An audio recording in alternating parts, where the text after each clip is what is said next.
Three friends vanished after prom night. They were found only 20 years later when the school demolition began. And the strangest part?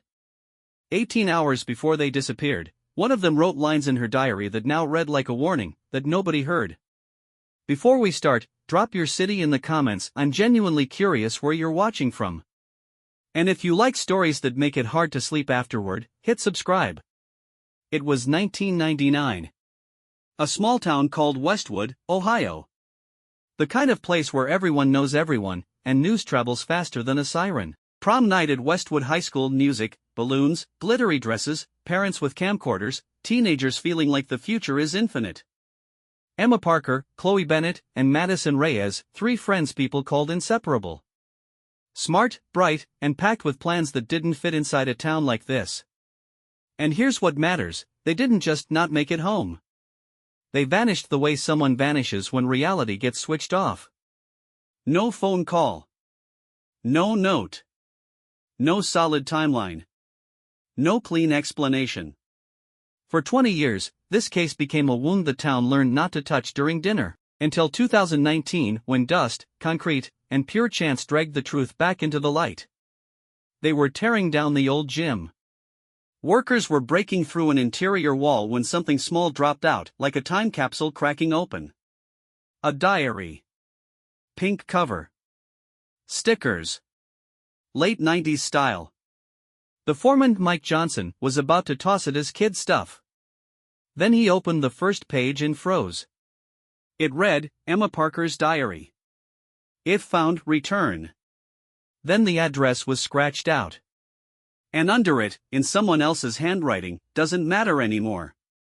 That one sentence restarted a cold case. The diary landed on the desk of Detective Claire Monroe. 45 years old. 15 years on the force. Specialty, cold cases, the ones everyone wants to forget, until they refuse to stay buried. Claire remembered this story. The whole country did. Back in 1999, their photos were everywhere. News segments. Talk shows. Endless theories. But years passed, witnesses grew up, evidence vanished, and the truth never showed up. Now the truth was knocking again on paper. The last entry was dated June 14, 1999. Prom night. But the entry ended mid-sentence, like someone interrupted Emma. Claire read neat teenage handwriting, hearts instead of dots, silly notes in the margins. But near the end, the writing got shaky, the lines drifted like the hand was rushing. Emma wrote, Prom is tomorrow. I'm supposed to be happy, but I feel uneasy. Mr. Hargrove followed us again after school. A security guard shouldn't do that. Chloe laughs, says I'm overthinking. But I know something she doesn't. I know about the lab, and the white powder. The next page was torn out. The following entry started in the middle, I'll tell you after prom. Meet at our secret spot at midnight, all four of us, like we agreed. Claire stopped. All four? The official story had always been three. And the diary added another thread, Jake keeps texting again. He wants to talk. He's threatening to tell my parents, I won't answer. We're done. Jake. The ex-boyfriend. Classic? Maybe. But classic is often exactly how real life looks. Claire saw two obvious directions. First, the school security guard, Mark Hargrove. Second, the ex-boyfriend, Jake Turner, the football captain. They started with the guard. Mark Hargrove. In 1999, he was 38, senior security. Now he was 58, living in a trailer on the edge of town, hands trembling, eyes heavy like a man who spent 20 years hearing his name whispered. It was him. He opened the door and said calmly, I knew you'd come. For 20 years they looked at me like I was a monster. Claire asked the simplest question. Did you see the girls on prom night? Yes. They left the gym around 11. Walked toward the parking lot. And you followed them? He hesitated. It's my job. Prom night. People drink. Teenagers take risks. Claire had heard hundreds of explanations. They all sound the same when someone is trying to look normal. Then the bigger question. Where were you between midnight and 1? On duty. A pause. No, wait. I drove a student to the hospital. Tyler Wade. He got sick. Claire checked. Medical records confirmed Hargrove brought Tyler in at 11:35 p.m. But the security log said, on post from 11 p.m. to 4 a.m. One detail can make someone a suspect. Even if they're innocent. Even if they're just trying to look right. Next, Jake Turner. He was 38 now. Car dealership manager. Confident, like a man used to selling, not explaining. He started without warming up. Emma was pregnant. My baby. I wanted to marry her. She said no. Yeah, I threatened her. I said I'd tell her parents. But kill her? No. Claire asked, where were you after prom? Jake said, I drove to the water tower. Everyone knew the girls sometimes went there. I wanted to talk to Emma one last time. I got there close to 1.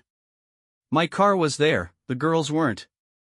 Then a witness report resurfaced. Someone claimed they saw Jake's red Mustang near the school around 2 a.m. Jake said he left at 1. Someone had the time wrong. Or someone was lying. But the real crack in the old case came from a single phrase, all 4. Claire pulled the 1999 archive and found a name that had almost disappeared. Lauren Mitchell. A friend of the girls. Back then, she got one quick interview, basically a formality. She said she was at an after-party, and dozens of people backed her up. Claire called Lauren. Lauren answered with the nervous tone of someone who buried that night deep. Emma wrote all 4. You were supposed to be there. I didn't go, Lauren said. I stayed at the party. Met my future husband. I still blame myself. The call ended fast. Too fast. Lauren wasn't just busy. She didn't want to go back there. The investigation kept circling the guard. School records revealed complaints from students. He stares, he follows, he makes weird comments.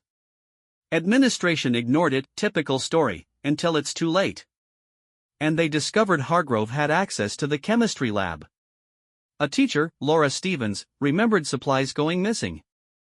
Someone was taking chemicals at night. The theory looked perfect. Almost too perfect. A search of Hargrove's trailer turned up something disturbing, photos of students, dozens. Taken quietly, parking lot, hallways, cafeteria. Hargrove shouted, it was for safety. I documented rule-breaking. But the photos weren't rule-breaking. They were just teenage girls, and far too much attention on them. And among the photos, one mattered more than all the rest. Date, June 14, 1999. Time, 11:47 p.m. Emma, Chloe, and Madison near the water tower. Alive. And here's the problem, Hargrove said he was at the hospital at that time. He tried, the camera was on a timer. But an expert confirmed the shot was taken by hand. Someone was there, choosing the angle. Someone was only a few feet away from the girls minutes before they vanished. Claire was almost ready to lock everything on the guard, until Jake Turner brought in a hard alibi. A gas station receipt, 12:51 a.m. security video, it was him, buying snacks, then leaving. So the witness could have been wrong about time or the car. In the late 90s, red Mustangs weren't rare. But Jake admitted something else. That night, he had a gun in his car, his father's. He said he was angry, out of control, but never threatened anyone. Just teenage stupidity he tried to bury. It made him look guilty to the public, but it didn't explain where the girls went. Then Claire found something in the archive that 1999 dismissed as nonsense.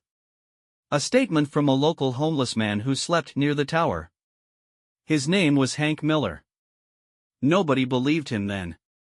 But 20 years later, his words hit different. He said, I saw the girls at the tower. There were 4 of them. Then a guy pulled up in a white van. Tall, baseball cap. They drank something, and then it got bad. And one of the girls, she helped him. She was crying, but she helped. Claire asked, the one who helped, what did she look like? Blonde. Ponytail. Blonde. Lauren Mitchell had been a brunette in school, but people change. Hair changes too. Claire checked the 1999 yearbook. 12 girls were blonde that year. Most had airtight alibis. Except one. Stephanie Miller. She moved to Canada right after graduation. Lived in Vancouver. Died in 2014. Her family sent her belongings. And inside was another diary. Last entry, June 14, 1999. Tonight everything changes. R. said after this we'll be together. I'm scared, but I'll do whatever he asks. R. One letter that gives investigators headaches. Claire checked school staff with the initial R. One fit the description, tall, around 40. Richard Carter. History teacher. He vanished after 1999. But he wasn't dead. He was living under a different name outside Chicago, working as a mall security guard. Claire showed up at his house. He opened the door and didn't look surprised. I've been waiting for you for 20 years, he said. Every day I thought, today they'll come. At first, he stayed silent. Then he spoke, I didn't want this. Stephanie was my student. She was 18, but I was a teacher. It was wrong. Madison found out, she threatened to tell. Stephanie said she'd handle it. Claire asked, what did you do that night? He said, the plan was to scare them. Make them pass out for a while, and it would look like an accident. But something went wrong. 2 got sick immediately. The 3rd collapsed. I ran over when I heard the noise. It was already too late. Claire listened carefully. Because he sounded like a man making excuses. But not a man enjoying power. Still, one question remained, where were the bodies? Carter claimed he drove them to an abandoned mine and hid everything. Stephanie left for Canada the next day. It almost fit. But one detail kept breaking the story. Hank Miller swore there were 4 girls. Carter insisted there were 3, and Stephanie arrived separately. Who was wrong? The witness?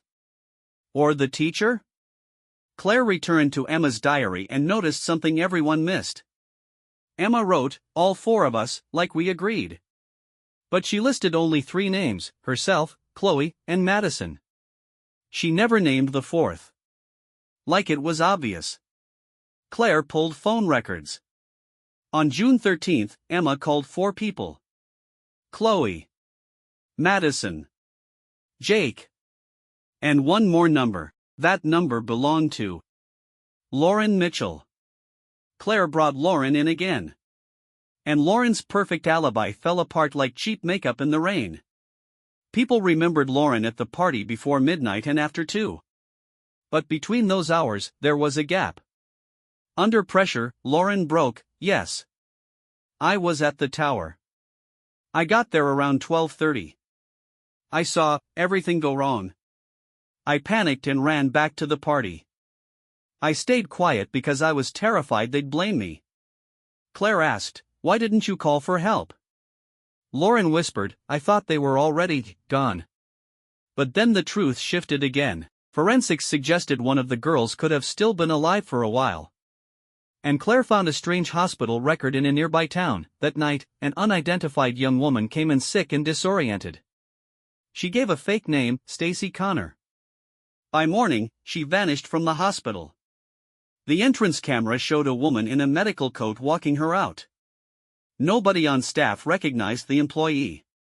Claire found the discarded coat and badge in the trash later. The badge had fingerprints. They matched Lauren Mitchell. The room went silent in a way that doesn't need words. Lauren didn't scream, didn't fight. She just exhaled. I saw Jake bring the survivor in. I couldn't let her wake up and remember me. So I took her out and drove her back to where it started. Claire asked, why?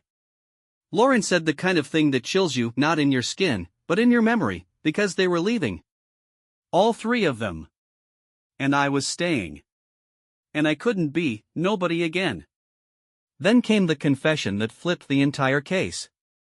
The drug them and scare them plan wasn't the teachers. And it wasn't the guards. It was Lauren's. She learned about the teacher and Stephanie. She used it as leverage. Stephanie got the chemicals through the guard. The teacher showed up because he was called to help. And Lauren controlled the script. She wanted her friends to stay with her. First through fear and control. Then, when she learned Emma was pregnant and absolutely leaving, everything turned darker. And yes, it's terrifying because the motive wasn't money and wasn't revenge. The motive was obsession. The kind that looks like friendship right up until it's too late. In court, the parents cried. Lauren sat straight and spoke almost calmly. You would have let them go, she said. I couldn't. A psychiatric evaluation found her competent. Diagnoses existed, but the key was simple: she knew what she was doing.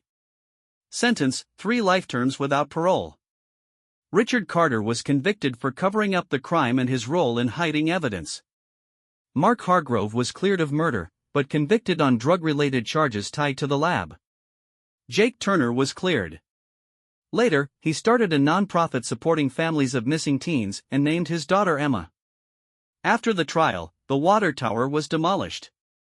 A park was built in its place, and a memorial went up, 3 figures holding hands. Westwood tried to close the story, to put a period at the end. But stories like this don't accept a period. Because the scariest part isn't that 3 girls vanished. The scariest part is who was standing beside them. Not a stranger in the dark. Not a monster from outside. A person who called herself a friend. If you made it to the end, comment one word: understood. I want to see how many of you catch the details. And if you want another case where the truth shows up years later, then you already know. Like, subscribe, and stay close.